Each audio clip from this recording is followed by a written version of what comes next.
বিএলওদের দিয়ে ডেটা এন্ট্রির কাজ করানো চলবে না। জেলায় জেলায় ডেপুটেশন বিএলও সংগঠনের এসআইআর এর কাজে মানসিক এবং শারীরিকভাবে বিপর্যস্ত। ডেটা এন্ট্রির কাজে অভ্যস্ত নন বিএলওরা অল্প সময় চাপ দিয়ে কাজ করানোর চেষ্টা কমিশনের। রেশমি দাস প্রতিনিধি রয়েছেন টেলিফোন লাইনে। রেশমি, একটু বিস্তারিতভাবে জানাও।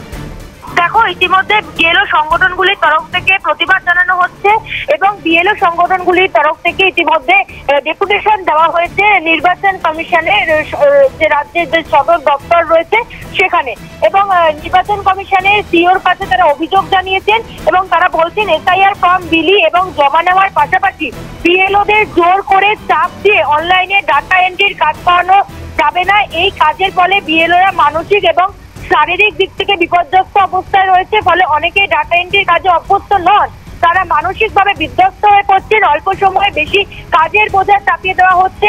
কোনোভাবেই এই অনলাইন ডাটা এন্ট্রির কাজ বিএলওদের কে করতে বাধ্য করা যাবে না, এই মর্মে জেলায় জেলায় ডেপুটেশন জমা দিয়েছেন। পাশাপাশি তোমাকে জানিয়ে রাখবো, বিএলও সংগঠনের তরফ থেকে ইতিমধ্যে এই ডাটা এন্ট্রির কাজ বয়কটের দাবি নিয়ে 17ই নভেম্বর সোমবার 12:30টায় সিইও দপ্তর অভিযান এবং ডেপুটেশন কর্মসূচি রয়েছে।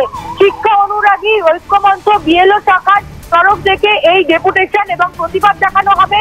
মূলত ডাটা এন্ট্রির কাজ বয়কটের দাবি নিয়ে 17ই নভেম্বর তারা জমায়েত করবেন সিইও দপ্তরের সামনে এবং সেখানে প্রতিবাদ দেখাবেন। পাশাপাশি তাদের ডেপুটেশন কর্মসূচি রয়েছে সেখানে।